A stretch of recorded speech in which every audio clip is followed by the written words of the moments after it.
Welcome to another episode of the podcast. This week's guest is none other than Stefan Holm, Olympic gold medalist and one of the most elite high jumpers throughout history. Standing at only 5 feet 11 inches tall or 1.81 meters, Stefan co-owns the height jumped overhead world record with a best of 2.40 meters or 7 feet 10 and a half inches. Since retirement, Stefan has taken on coaching, and on today's episode, I talk with Stefan about his early life as an athlete, his formative sport and athletic experiences, along with the tree of coaching that led to his own training methods. Stefan also covers his own training methodology, plyometrics, high jump practice, strength training, and much more. This was an awesome show, not just for training ideas, but also an opportunity to look into the formation and practice of one of the best of all time in their given sport discipline.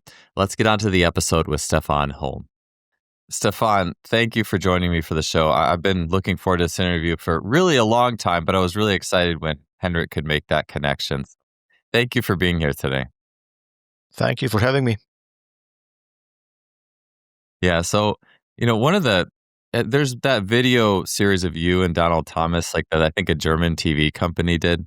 And something that's really memorable to me or just stands out for some reason is it's you as a young boy jumping over like a high jump apparatus in the backyard. It looks like just like a hurdle jump. But I'm curious of your background, like growing up, your introduction to the sport of track and field, and what other sports you did. We call it soccer here in the United States or football. What was your athletic experience like as a child that led you into ultimately being a high level athlete? My dream was to be a professional soccer player. My father was playing soccer on a low level in Sweden, and I loved football. I still do, but I wasn't very good at it actually. But already, growing up where I did, we tried every single sport. We played tennis, we played ice hockey, we tried track and field, we played with ball, of course. We just played out, trying to do everything. But a friend of mine, he was a couple of months older than me. He more or less beat me in everything, in every single sport, but I beat him in high jump. And then when I started the first class in school, they usually have the high jump pit outside because they used it in gym class. So we started jumping there, and I jumped higher than the other classmates and higher than the older kids in school. And I realized that, maybe I'm a pretty decent high jumper. And then in 1987, a Swedish guy named Patrick Sjöberg, he broke the world record, and he also won the world championships in Rome. And then I had a classmate who was she was training track and field in a club nearby. So I joined her for training. And then I was 11 and a half years old, and then I'm still in the sport since then. So, I realized quite early that high jump, I could succeed as a high jumper. And of course, I had high dreams. You never know what it's gonna lead you to, but I won some competitions at a young age when I was 12, 13 years old. I was jumping pretty high, and people encouraged me to keep on jumping. Yeah. Stefan, what sports did your parents do? Like in terms of, I guess people would look at what you did and think about, well, your genetics. And it's interesting because I wouldn't think that you're a person who has these insane genetics for high jump. Obviously they were good, but what you actually did was incredible. But I am curious what your parents did. Like, what was their sporting background and what kind of family you came from there? My father was playing soccer. He was a pretty good goalkeeper on a local level here in Sweden. And he also played ice hockey in a younger age. My mother, no sporting background at all. She says she did some school competitions when she was like 12, 13 years old, maybe, and she was quite fast, but never training or doing sports on some sort of level. My sister, pretty much the same. She likes sports. She enjoys to watch it, but never really did any sports herself. So, but if there was sports on TV, we were watching, especially if there were football games going on. But it was a very, very natural part of my life. And also with all my friends, we did sports in our spare time. So I can't say that, as you say, I probably don't have that sort of genetics, but coming from my background, I still think that I have a body that could take a lot of pressure, take a lot of training, and that's also good for genetics. Yeah, there's so many different aspects of trainability. Like there is like, yes, like having some fast twitch muscles and outputs, but like you said, like also how much training can your body take? And because one of the things that I wanted to get into today, and we could jump to it a little bit now, but I'm sure that there was a pretty high volume of plyometric and explosive exercise that you needed to do to get to where you were. And the question is sometimes is, well, could other athletes handle that same amount that you could handle? It's interesting. It's interesting to think about what different athletes can handle in that regard. But I think you can handle a lot, all of you, but I think you have to build it up year by year. I mean, doing this sort of plyometrics that I did at the age of 28, 30, I didn't start there. I mean, I started as a 12-year-old playing around with my friends and, building it up year by year by year. And that's a long-term plan. But yeah, I think you could do a lot of jumping if you really want to, but you have to take it step by step.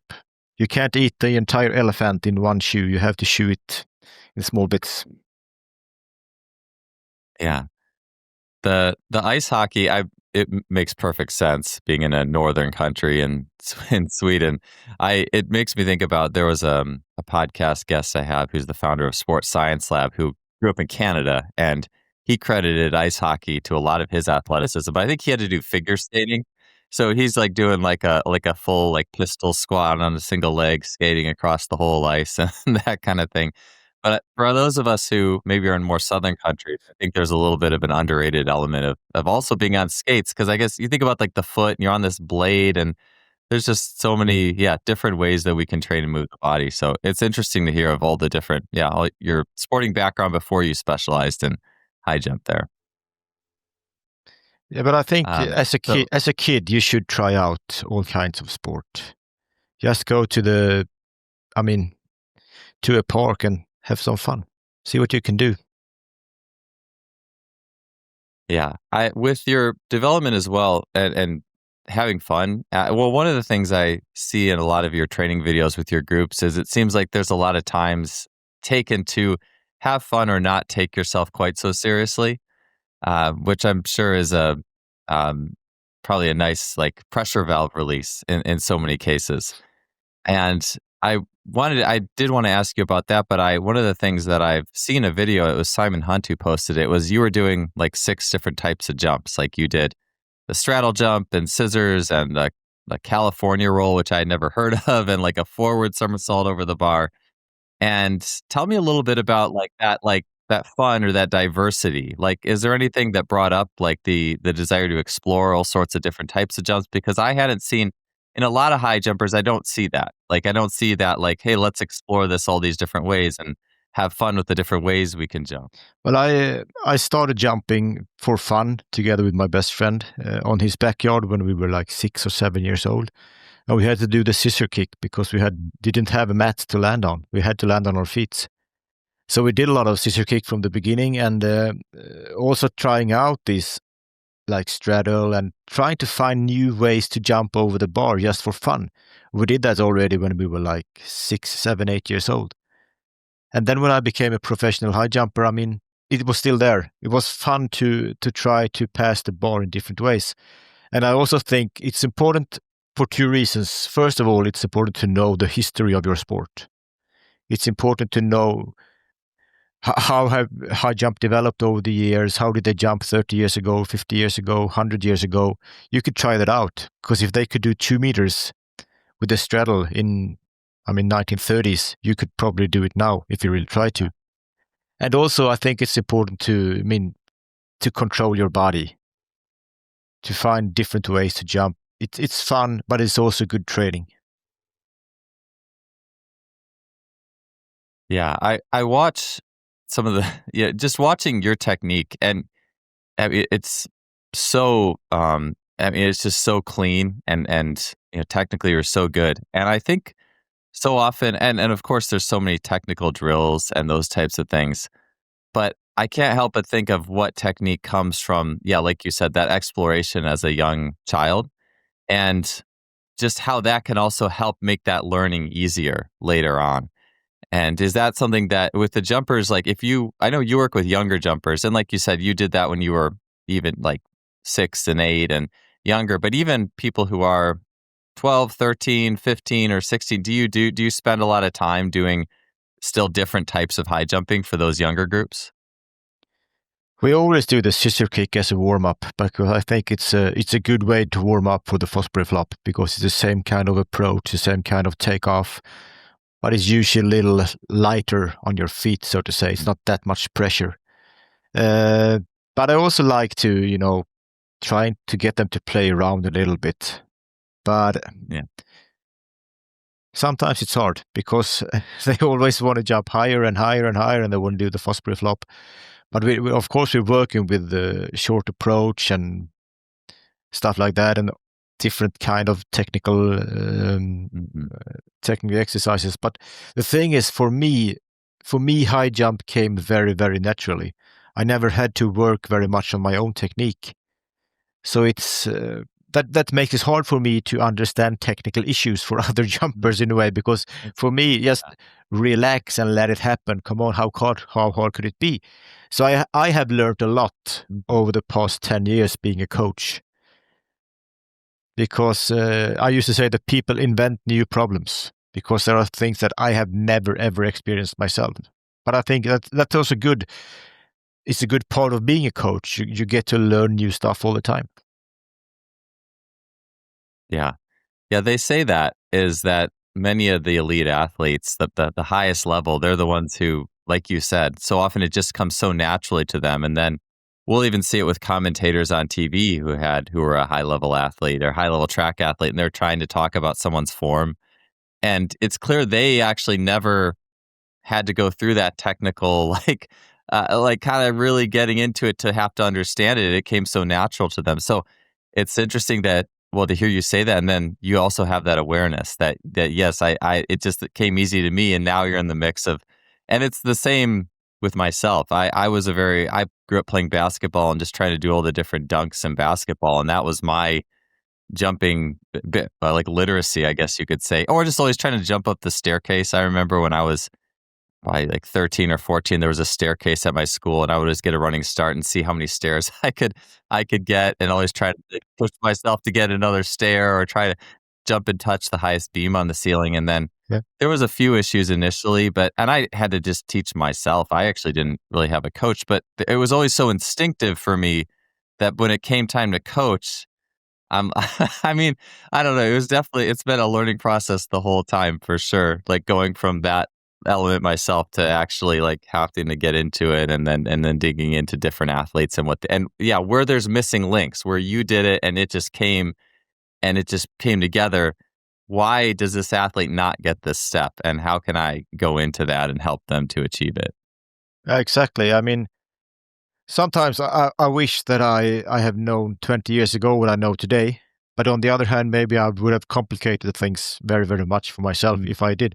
But I think it's nice that you're always learning stuff from other people and from other athletes. Even from young athletes, I can learn something. And I have always wondered can I really teach someone how to high jump? Or can I only learn them or help them to jump higher?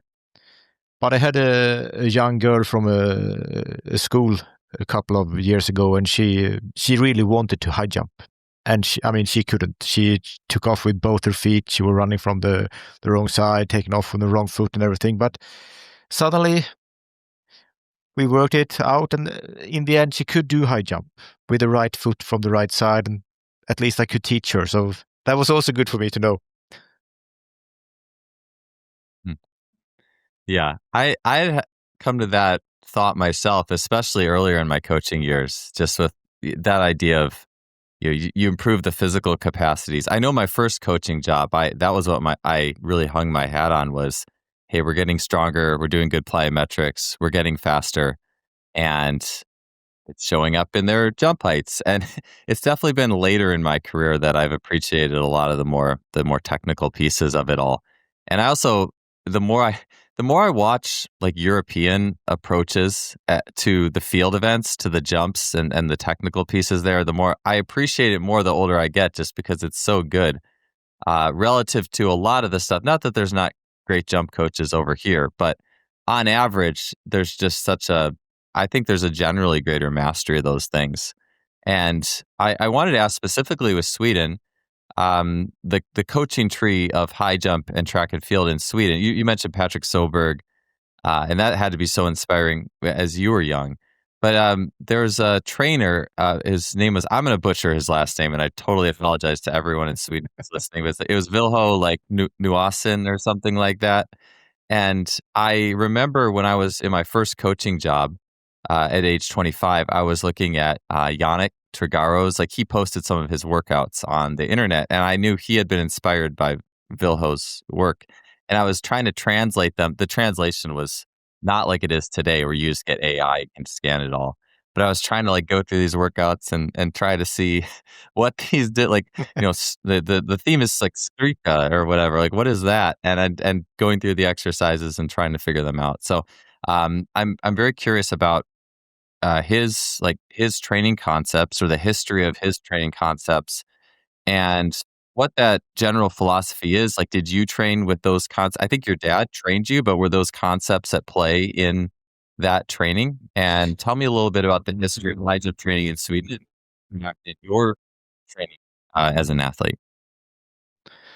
Well, first of all, I think you have to apologize for the Finnish listeners, because he's from Finland. His name was Viljo Nusiainen. Oh, It's a very, very Finnish name. But yeah, he came to Sweden in the 70s. He started coaching a group in Gothenburg with Patrick and some other young jumpers, both long jumpers, triple jumpers, high jumpers. And he also had help from a guy from former Yugoslavia named Dragan Tancic. He was coaching Dietmar Mögenburg and Carlo Trernart and all these great German jumpers in the 1980s. So in 2004, leading up to my Olympic title in Athens, I was in a training camp in Estepona in southern Spain. And there was this guy who came out watching when I was doing my plyometrics, and he walked back into the gym, and then he came out again, watching again, and back into the gym. And in the end, he came up to me and my father, and he said, "Oh, I think it's nice that you're doing my old exercises," he said. And that was Dragan Tancic. Because we had learned all these plyometric stuff from Viljo, who had learned them from Dragan like 20, 25 years earlier on. But yeah, I think Viljo was very, very good at inventing new exercises, making training fun with different sort of plyometrics and a lot of jumping stuff, both in high jumping and over the bar, both with hurdles and boxes and stuff like that. Also very much coordination. He wasn't as good with the real strength training with the Olympic lifts and so on, but he was really, really good in having a good eye for jumping and who could be a good jumper and what do they need to do. And as I say, he made training fun. And I learned a lot of the stuff that I still do today as a coach from him. The first time I met him, I was 15. I just won the Swedish Youth Championships indoors, and he invited me and my coach for training in Gothenburg with him. So we went down there for half a year later, maybe. We went down, had a training session for 3-4 hours. And those stuff that we did that day, I'm still doing with my jumpers today, because, all right, they're very, very basic, but you need to do them because it's going to make you jump higher. It's as simple as that. Yeah, that's so interesting. I like that you mentioned, Tancic as well, Dragan Tancic, because it's funny. It's interesting what you find on YouTube. I don't even know how this popped across my YouTube feed the other day. It only had like a few hundred views, so it was not a popular video, but it was a 1980s, like a 1986 Dragan Tancic, like 2 hours of him coaching high jumpers and going through all the plyometrics, or I'm sure not all of them, but a lot of the plyometrics and a lot of his jumping technique. And I was just thinking to myself, this is so good. Like, this is better than the vast majority of what I see today.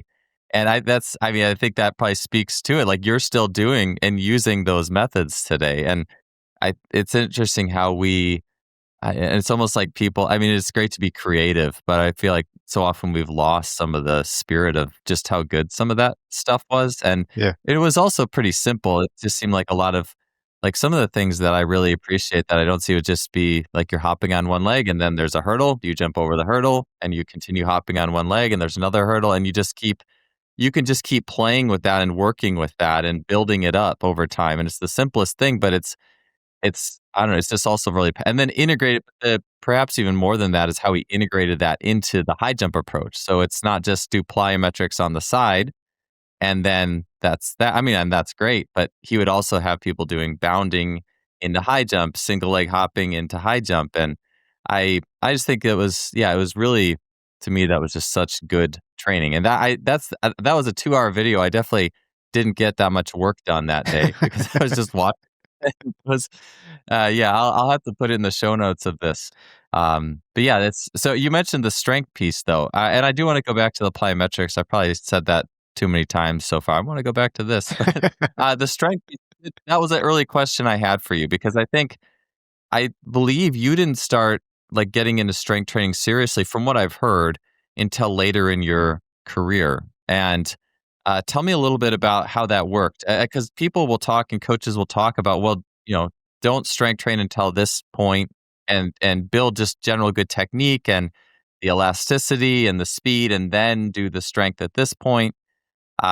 Yeah, when did you start really strength training, and how did that impact you? Yeah, what I mean when I'm talking about strength training, that's weightlifting. That's like half squat, deep squat, snatch, cleans, whatever. I mean, plyometric is also strength training. But talking about weightlifting, I started when I was 19, almost 20. But I was kind of strong already before, so I had the feeling that I didn't really need to do it. And also Vilja supported that. He said that you don't have to start already, you can start later on. But when I started high school when I was 16, we had a coach there who really, really wanted us to do weightlifting, but I just said I'm not. I'm following my own plan. And as long as I was jumping highest of the high school kids, that was okay. They couldn't argue so much. But yeah, I started lifting when I was 19, and I mean, I still did that for almost 15 years as a professional high jumper. So you don't have to start when you're 12 or 13, I think. But as you say, I think you should get your technique working. There are so many skills that you could work on in that younger age. And then you put on the strength, the weightlifting, and then you hopefully get an effect of that when you're like leaving the junior years. Yeah. Yeah, your experience, it reminds me a little bit about Kim Collins, who ran, I think, 9.99 in the 100 or something like that at age. And he didn't start lifting, I think, until he was like 33 or 34. That's amazing. Think about that time. Yeah.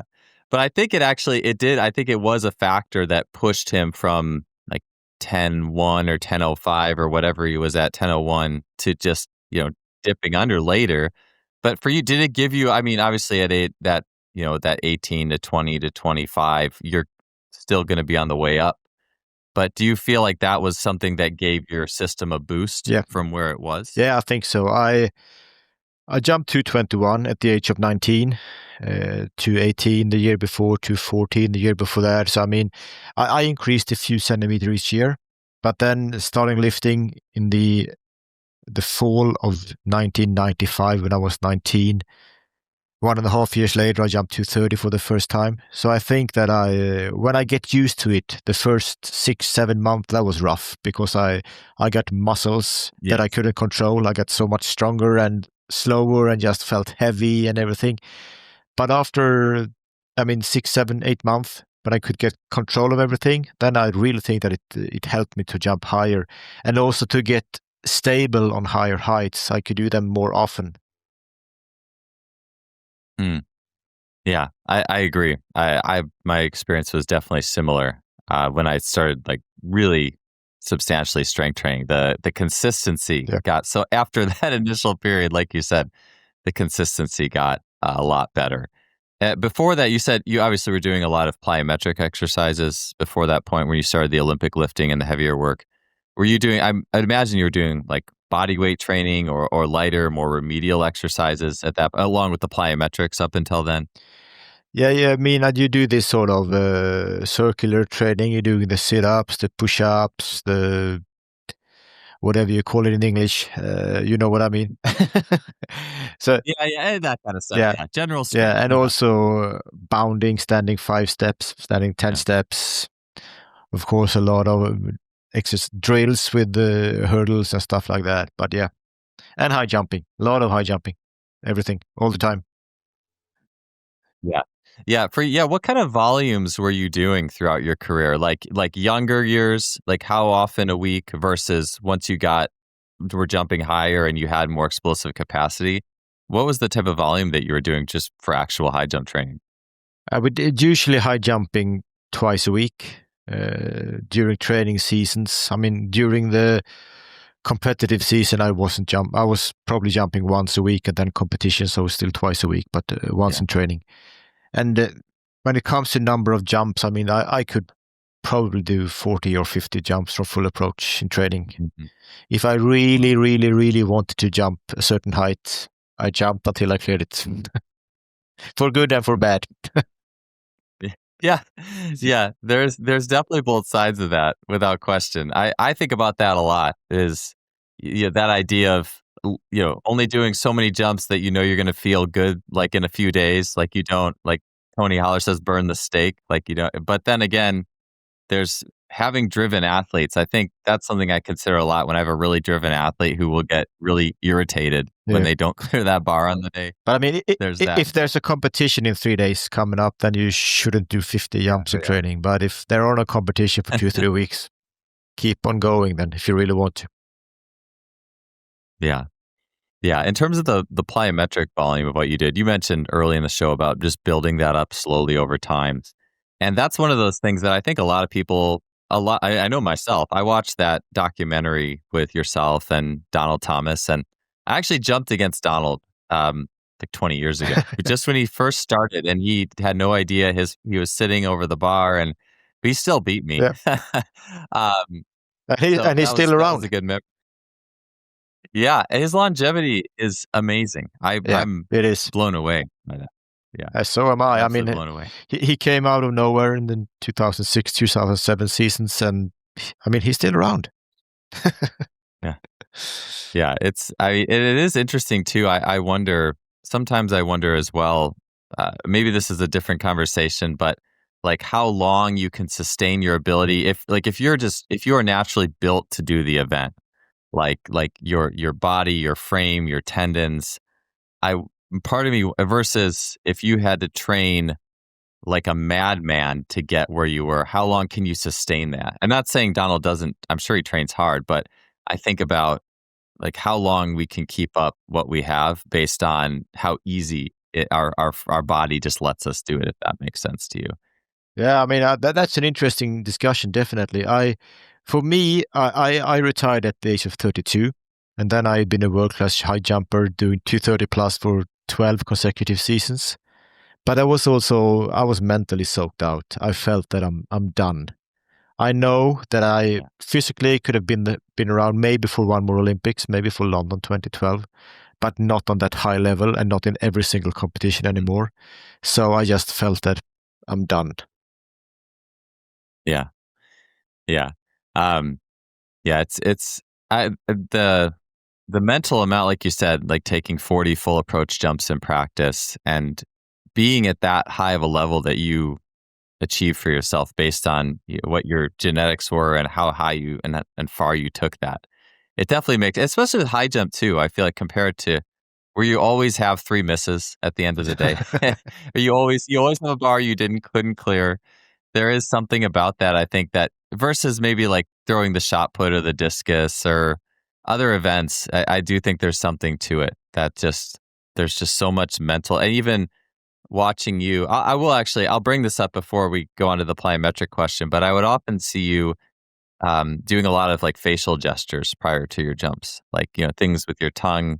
And I was going to ask you if you had like a sports psychologist you were working with, or that was part of the mental piece of it in preparing, or was that just something that you came up with over time? I'm curious what that mental element of your training was. I guess because the more high level elite athletes I either talk to or observe, there is that ritual, those rituals before they compete. It's really substantial. I think Rafa Nadal, the tennis player, I think he had 16 things Yeah. he did with his water bottle and all this stuff. The more you see it, the less you can unsee it. So I'm curious tell me a little bit about all those little rituals before you jumped and all those mental pieces. Well, first of all, yes, I worked with a mental coach. We started working together in the fall of 1999 because I had a little bit of an off season in 1999. I didn't raise my PB. I didn't do very well at the World Championships, both indoors and outdoors, and I felt that I needed something extra. I needed something more to boost myself for leading up to the Sydney Olympics. So we started working out together in 1999. We're still very good friends. He's the godfather of my son, so I mean, he's still around, part of the family, more or less. And yes, I had plenty of rituals leading up to competitions. Not the one you see on TV, though. That's not rituals. That what ticks, or I don't know what you call it in English. Yeah. But I couldn't help doing this stuff. They just came when I was nervous and a bit tensed and drawing my hand over my face. I was turning my wedding ring and, doing this stuff with my mouth. I couldn't help doing that. But I didn't need to try to stop them because I knew they are just leave them. They're going to be there. But yes, I have plenty of rituals. I always shaved before every single competition. I took a shower. I jumped in the same underwear. I took on and off my clothes in a certain way between the jumps, stuff like that. I always pulled my singlet on my way out to started my approach. So yeah, I had plenty of rituals, but you never saw them on TV. Yeah.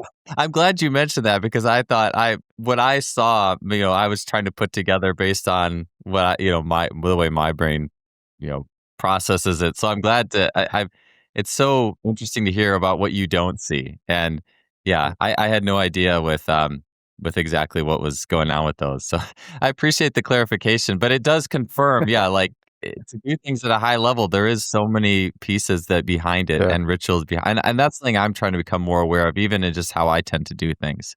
For me, so much of it. For me, I think it was all about, when you're standing there on these big stadiums, you're seeing the bar over there. You don't want to start thinking about things. You don't want to, did I really turn off my oven back home? Did I pay my bills? Did I take the trash out? I mean, you do all that stuff before you leave home. I've done this now. And the same thing leading up to a competition, doing the same stuff over and over and over again. Because in the end, when you're standing there in the Olympic final, it's like any single training jump. I mean, you should do the same thing that you have done before. So you don't start thinking about things. And for me, all these rituals led up to that. I can stand here, focus entirely on jumping over that bar and not thinking about other different stuff. Yeah. Well, with all the mental process that I think about, to be the person who jumped the highest over their own head in human history and to be at that level repeatedly over a period of time, just the mental process. And like you mentioned, even the gestures that would come up on your face before the jumps. I mean, that is such a feat to do, just to think of. I mean, even just to jump, 10 centimeters over your head repeatedly is pretty substantial, let alone almost 60. And to do that over a long period of time, I think that the body and the mind, because they work together, and if not being the same in so many regards, has to do so much to get that to happen. So it's an interesting exercise too, just to even think about that. For those of us high jumpers who have put the bar up that high, just for fun, and you look at it, you're like, wow, there's definitely a lot, I think, the mind, and ritual to go through. Yeah. And the thing is that I always thought that if I win the Olympics, which I did in Athens, then I could stop doing all these rituals. But I couldn't. I mean, I had to do them because then I had to defend my title as the Olympic champion and being world number one. So I had to do them even more focused. So you could never really relax. Yeah. Yeah. I like thinking about just the body. It's almost like our what we're thinking consciously is only a small piece of what our whole body is doing to prepare for something. And it's just interesting to think about what your entire being was doing to channel it into that ultimate output. I just think, and I just think that side of it, the mental side, the ritual side, I think it's the thing that it's not going to go viral on social media. You know, that those little pieces. Everyone wants like the big exercises or the cool exercises or the new whatever, the new ways to put a plyometric together or whatnot, which I enjoy. But yeah, that side of it I think is so important. And it is so interesting and fascinating to me.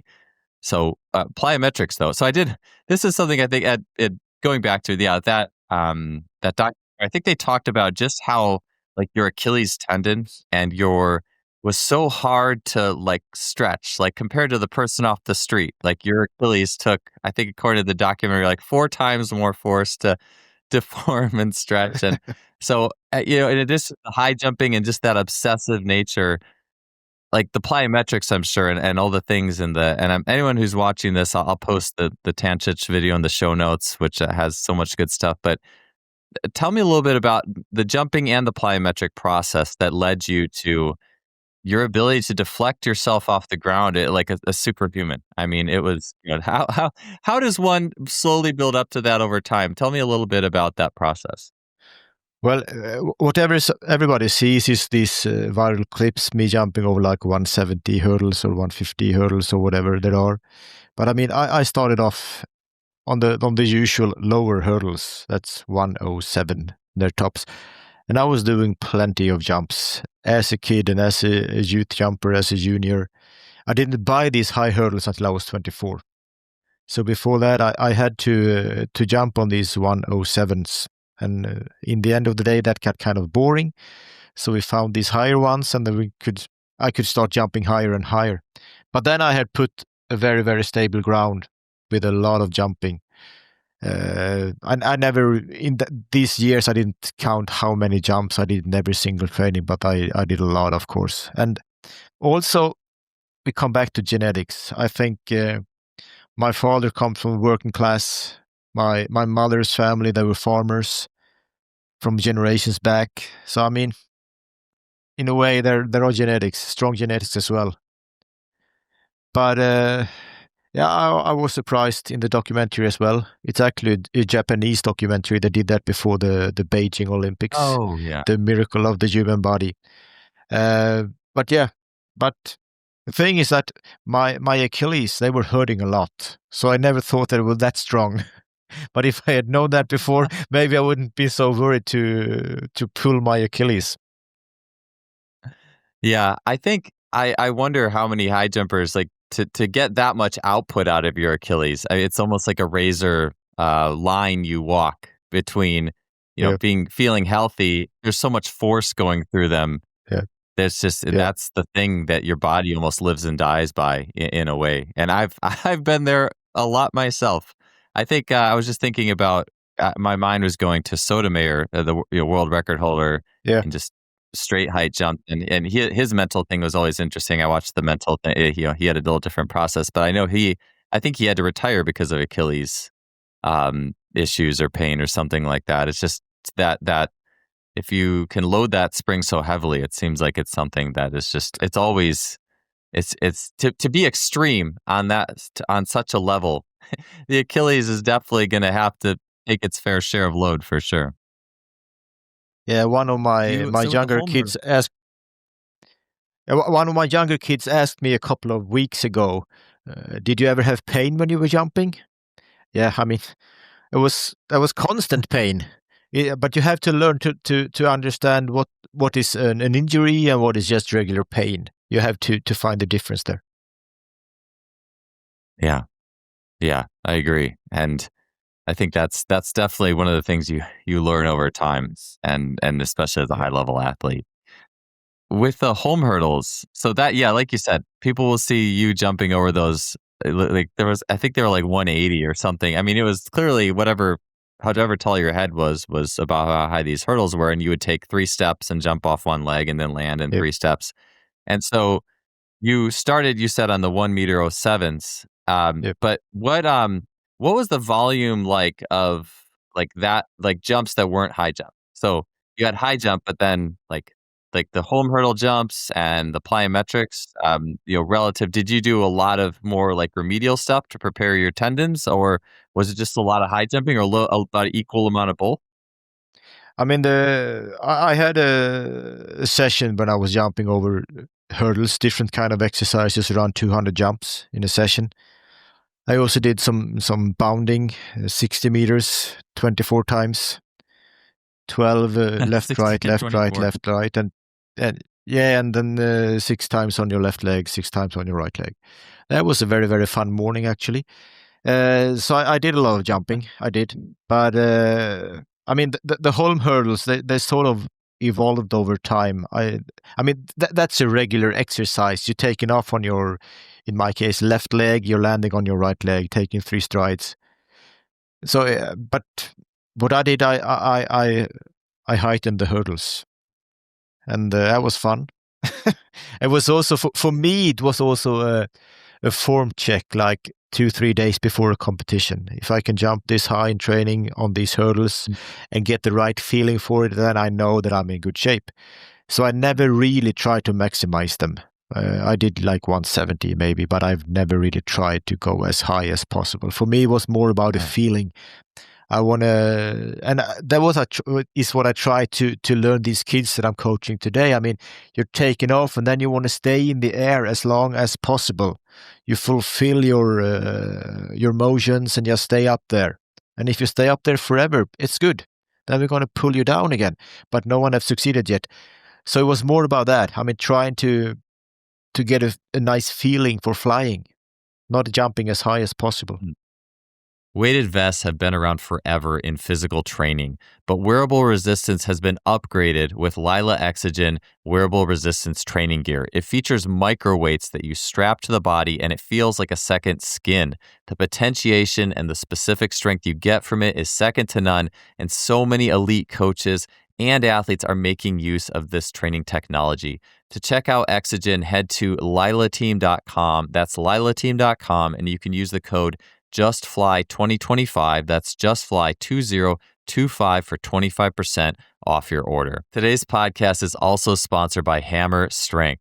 Hammer Strength machines are engineered to work with the natural arcs of movement in the human body. With decades of trust behind their name, Hammer Strength delivers durable and intuitive machines that meet the needs of today's strength and athletic performance training.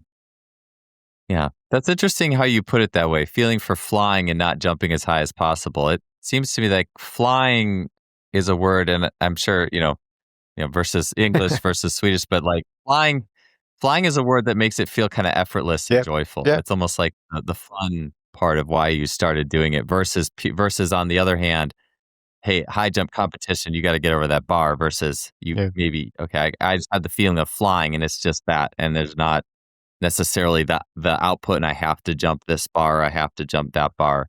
It seems like, maybe you need a little bit of both, the output and then just the feeling of jumping and bouncing and flying. I mean, competition is about winning the competition, jumping as high as possible as you can that day. But in training, it was more about finding the rhythm, finding the feeling, finding, as I say, the feeling of flying. That's a nice feeling that you can stay up there forever. Yeah. The bounding, 60, but it is interesting to hear. Sometimes you hear about different workouts. It's always like almost like a legendary workout or an extreme workout that somebody did. And of course, like you said, the danger is, Stefan Holm did 24 by 60 meter bounds. So let's take our 14-year-old jumpers and kill them that or something like that. But it is interesting because that sounds like such a massive volume. But I remember, it's funny because I remember this story so clearly. It was my first year. I was 29 or 30 working in my first job at UC Berkeley or Cal. And I was talking with one of the jumpers there. He was a long jumper, about like maybe 750, 755 guy. And he was struggling with, I was the strength coach there. I wasn't his jumps coach or his track coach, but he was telling me when he was in high school, he didn't lift much, but they bounded across the entire soccer field like several times. Like, and it was almost like every day. And I'm hearing this, I'm like, that's way too much, or like, which I mean, it is. Yes, Yeah. it is. But he had said, yeah, I was jumping so well doing that, and I guess I mean, again, I wouldn't have everybody do that volume, but to me, it more kind of spoke that if he believes in it and he can tolerate it, and he's an elastic athlete, for that period, it was like if you kept doing that, it's probably not going to be good. But some athletes can handle that higher level, and yeah, I've heard about. I had heard about in just maybe more in Europe, athletes who get a lot more plyometric contacts, even like low level contacts for like not an hour, but but there's a lot of those remedial bounces, and there's just a lot of volume over time. And bound is not as intense as a depth jump, No. for sure, but it's it's just interesting to think about building up to that volume. Thing is that and I started out doing standing 5 steps, standing 10 steps, and it gets kind of boring in the end. I mean, you want to do longer. And then after the indoor season 2000, I ended up in 4th place at the European indoors, and I was full of revenge. It's half a year I go to the Olympics. I really want to train hard and being tough. So I just said to myself, what happens if I do 60 meters bounding? How will I feel afterwards? I'm doing it 12 times, and then we'll see what happens. And 12 times was okay. And the next week, let's try 16 then. Why not? And then I found out that 24, I did 28 one time, but 24, that's an okay amount. So I'm trying to do the same thing with my son and with the other jumpers that I'm coaching now. They're doing standing 5, they're doing standing 10. Melanie, they're done standing 15, maybe 50 meters, 45, 50 meters. But doing 60 meters, I mean, that's rough. But as you say, it's not that tough as doing other sort of jumps, because you have a flow also in that sort of jumping. It's tough on one leg. But there is a story about a Bulgarian triple jumper, Risto Markov. He won the Olympics in Seoul in 1988. He says that, I've read this story on the internet, so of course it's true, that he could do single leg jumps over 107 hurdles for 110 meters. And that people came from all of Bulgaria to see his training sessions, more or less doing this on the football field. So why not? Yeah, that would be, you know what, if Instagram was around back then, that would be the ultimate. Yeah, that would be great. It makes me think sometimes too, you hear about that stuff, and before there was as much video evidence, you wonder, like, I don't know, it's just interesting, like legend, or it's like, I guess it was a communist country. It's like that where the Russians said that they were doing depth jumps off like 3-meter platforms to the Americans to trick them or something. But I'm sure that guy, I remember that guy. He had that really unique arm action and triple jump, like spinning around. I think people are like, oh, should we copy it? Should we not copy it? It's funny to hear that name associated with that type of thing, but I do think it is interesting. To at least, if you're a jumping athlete, it does make sense that at some point, once you're prepared for it, to start testing the limits of some of these rhythm plyos, I guess you could say, not just like, I mean, I'm sure depth jumps, I would be curious, like what, like depth jumps and hurdle hops. I saw you do a lot of hurdle hops. Did you do a lot of depth jumping exercises where you drop from the platform and jump over? I haven't seen as much of that on video. I've just seen more of the hurdle hopping type activities for you. I did some drop jumps from like 60 centimeters. I also had one of my favorite exercises that I had boxes that was 115 and 120. So I had hurdle, box, and hurdle. The hurdles maybe 130, jumping on 2 feet, of course. But that was also a thing that I did 2-3 days before a competition, just to get some things starting in my legs, so to say. But I wasn't jumping from that high heights. I was talking to a former triple jumper. He's got a son that's a few years younger than Melvin, but this guy, he's almost 10 years older than me. So he was part of this era when you should do these jumps from a handball goal or from 3 meters down.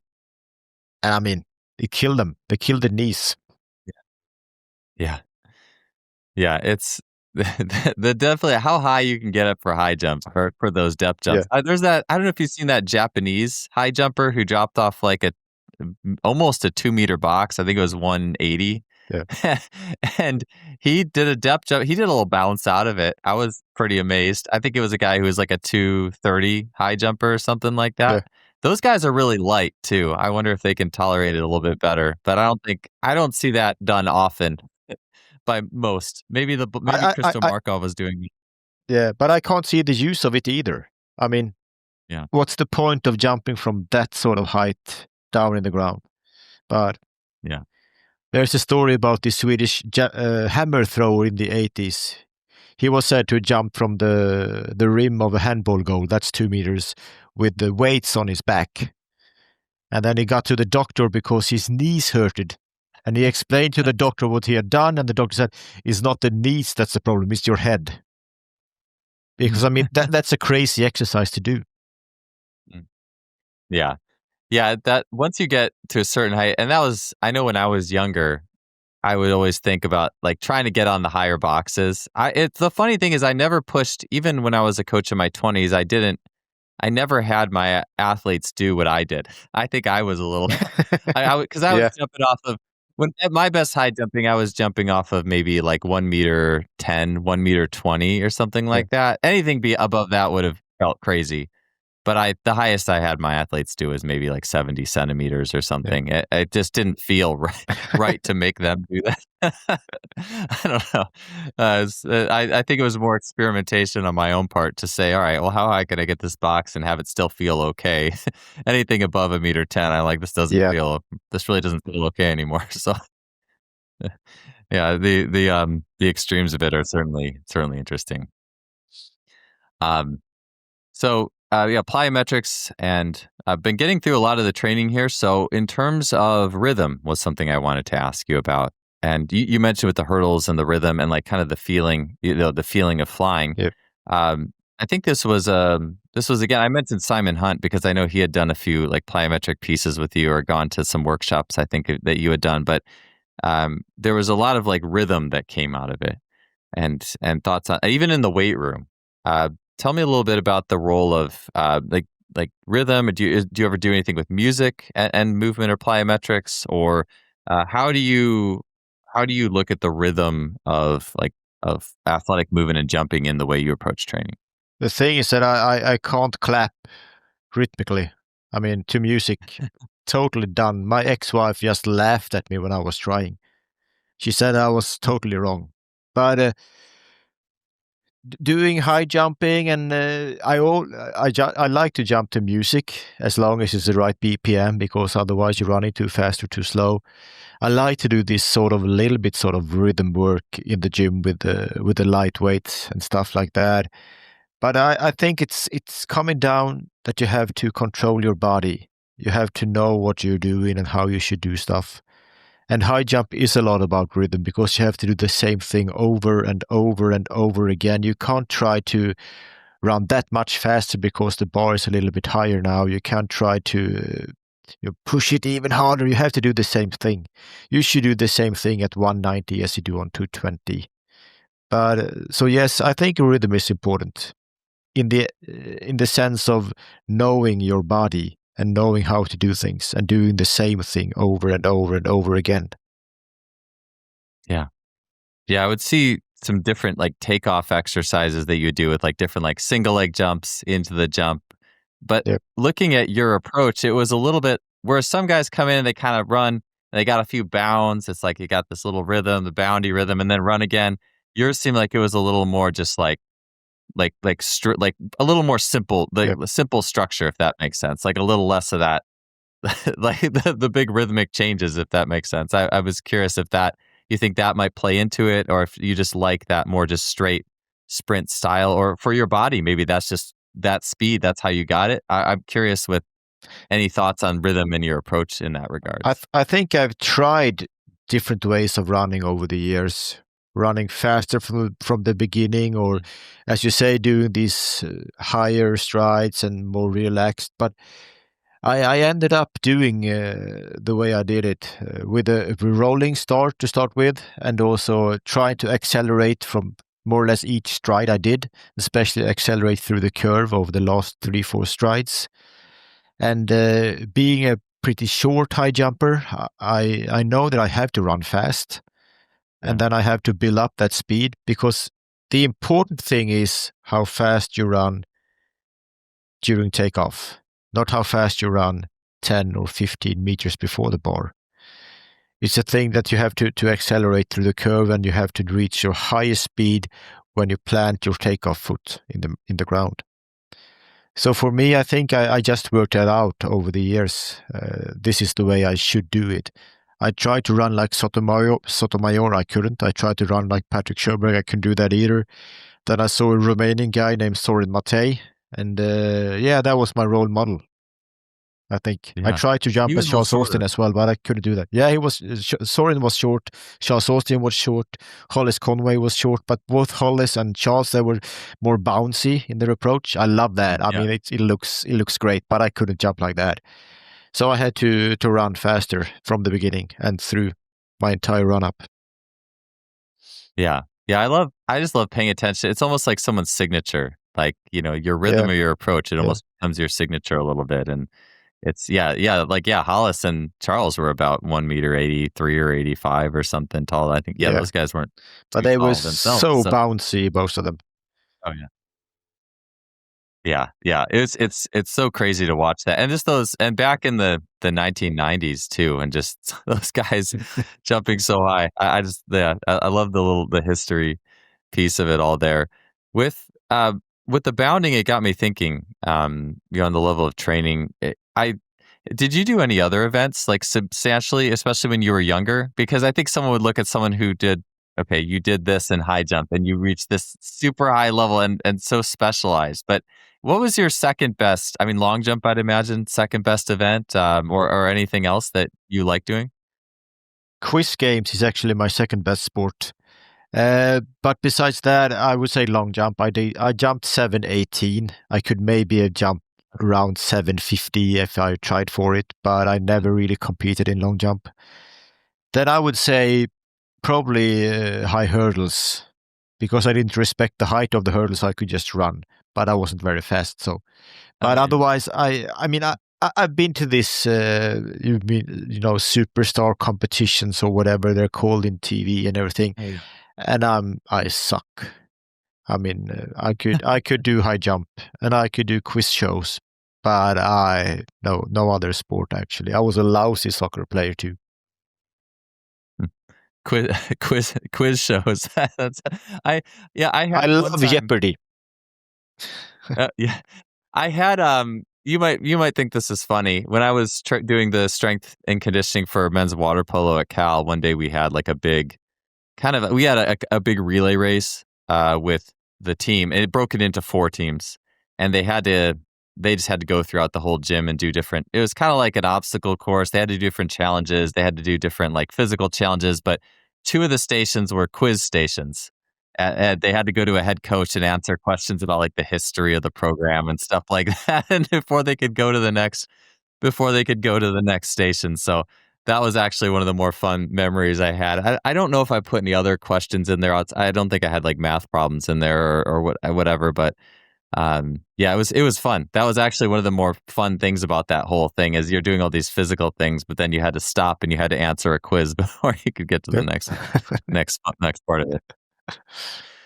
I saw you had. I did want to ask you. I was going through your social media a little bit and thinking of a few ideas, and I saw you had like a masters like decathlon or something, but it looked like it was a lot like fun events or something like that. I think you only did one of them. It was like different. Your training group. It was like usually there's like jumps decathlons a lot of times, like where it's like, all right, you're gonna do the 5 bounds and 10 bounds and shot put overhead and you get a score. But you had like a lot of different events, and everyone had, Yeah, we went we on did swimming. we did a high jump heptathlon once or twice. I still have the plans up for it, but yeah, trying to do all these sort of high jump techniques and stuff like that, I think it's fun. It's fun for training. So we tried this a couple of years ago with my former group. Most of them have retired now, but then we did the heptathlon with the standing high jump, two strides, straddle, whatever it was, and you had three jumps. You could choose your height. You could higher or lower. It didn't matter, but you have only 3 attempts on each single one of these techniques. But I think it's good for training. As we talked on before, trying to learn all these sort of techniques is good. Yeah.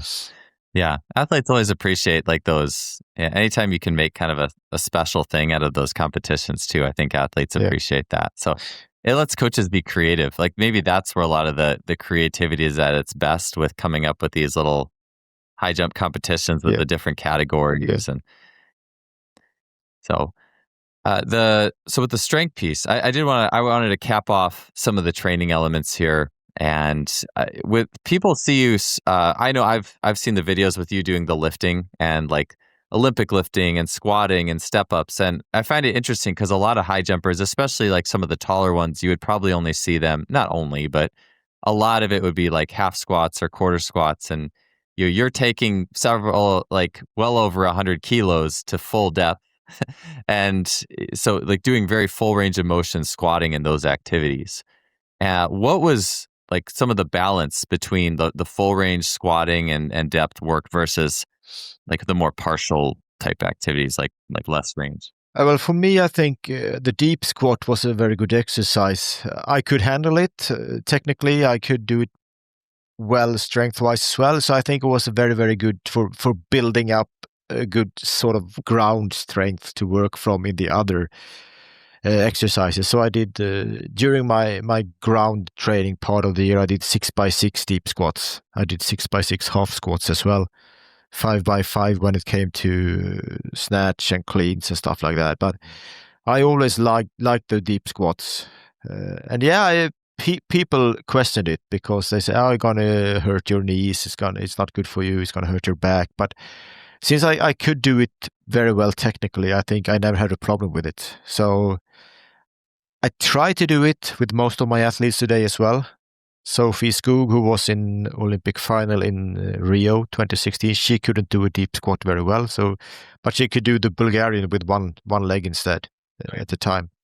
But I think it's a good exercise to build a good strength to stand on for the other sort of strength exercises.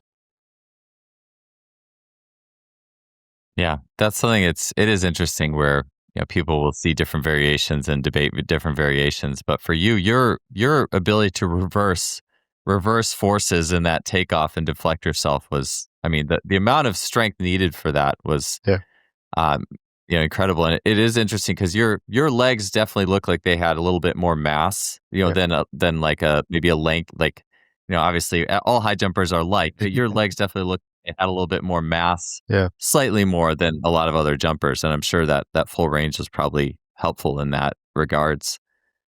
Step ups too. Like, so I think there was, videos of you doing step ups, a pretty standard exercise for single leg jumpers. And there's the range in that too. You can use a little higher box, or you'll see some people on the really low teeny box, like doing like 300 kilos or something. But did you prefer more of a fuller range, or like a larger range in the step ups versus the smaller boxes, or was that different? During the build up part of the year, I wanted to have 90 degrees more or less in my knee. But then during season, when you put some speed on stuff and lighter weights, then I did a stair with 5 centimeters, 25 centimeters, 50 centimeters, and I was bam, sort of 3 strides, so up the stair.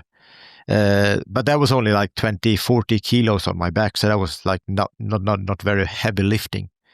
But I wanted maybe 35 centimeters. That gave me 90 degrees in my knee, and then I had to push with my hamstrings and with my legs, getting stronger. And at the end of the day, I mean, a takeoff in high jump, it's all about reversing the speed to a vertical speed. I mean, that's all what it comes down to in the end.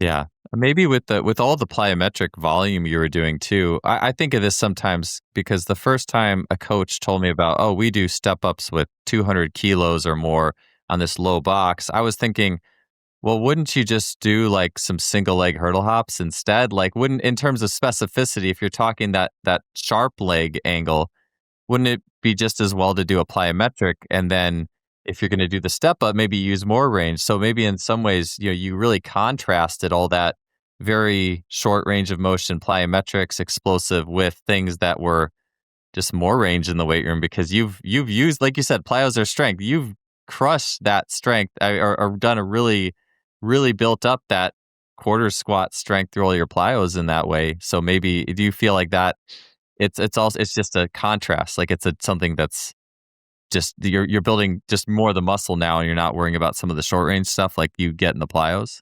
I never thought about it that way, but but when you say it, it sounds totally great. I think so.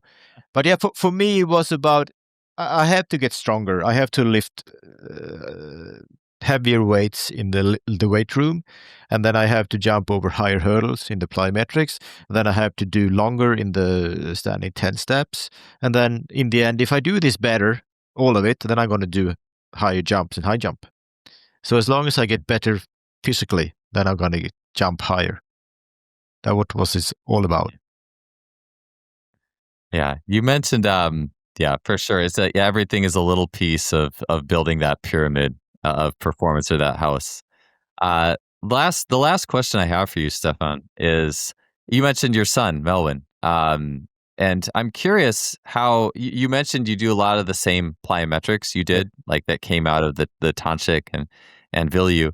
Have there been any changes that you've made though with training your son? That like in it's almost like it starts all over again in a way.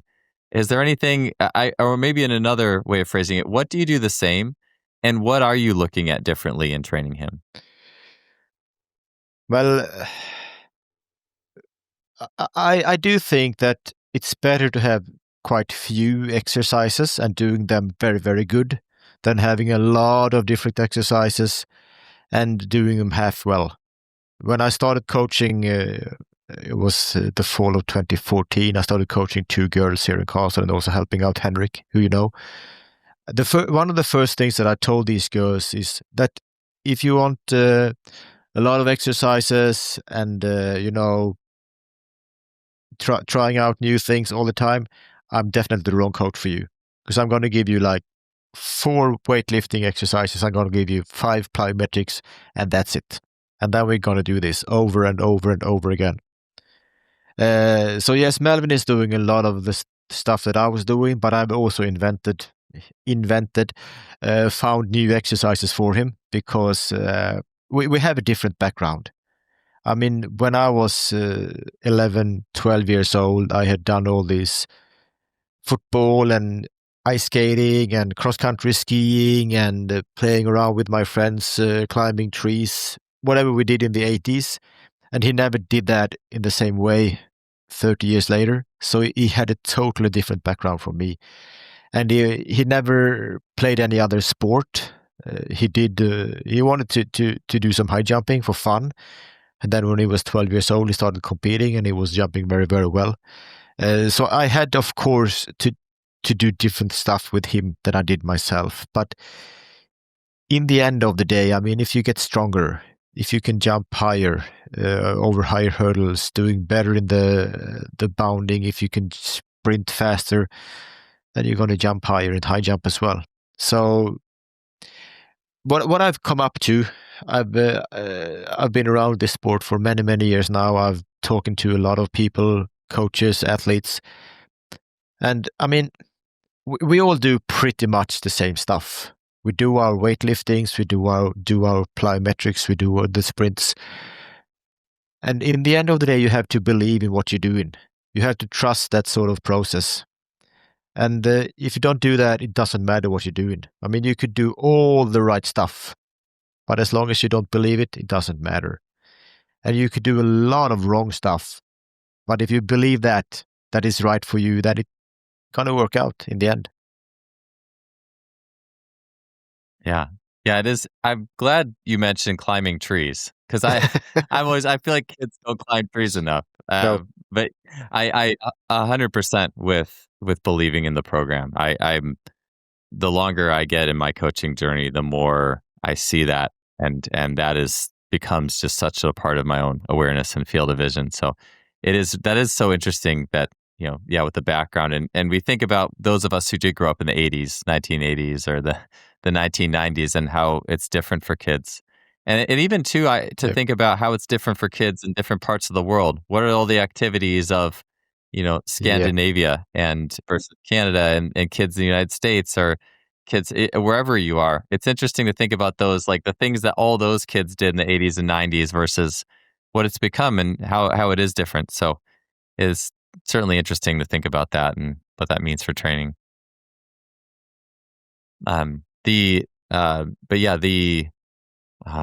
I wanted to mention was doing simple things well. Sorry, just closing things down, rearranging my thoughts. But doing simple better was a phrase that I heard Olympic swim coach mention one time for a year to his team. That was their theme, and that's really stuck with me. So absolutely love that theme and ideas. So I think it's really important to kind of nice thing to close with, really, like to.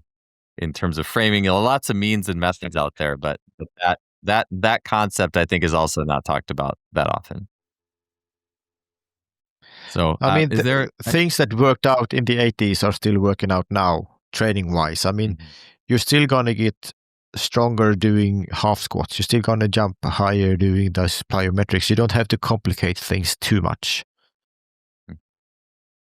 Yeah, without question. There's that core of good training is always there. And every time you just go back and watch an old video of really good training, it reminds you. And I think it's like should be standard practice. I love watching those old training clips. It's so good. So, Stefan, I was going to ask if we'll see you on any quiz. Is there any quiz show championships in Sweden coming up that we might see you on? Or I don't know if there's anything like that over there. If that's your secondary event or no. I actually I have won the Jeopardy a couple of times, these celebrity Jeopardy stuff here in Sweden a couple of times. So hopefully there could be some world championship celebrity Jeopardy or something. That would be great. Yeah. Well, I'll be looking for that. I hope so. But anyways, it was awesome having you this conversation today, Great. Stefan. Thank you for joining me. I'm really glad this conversation could happen. So thank you so much. Thank you very much.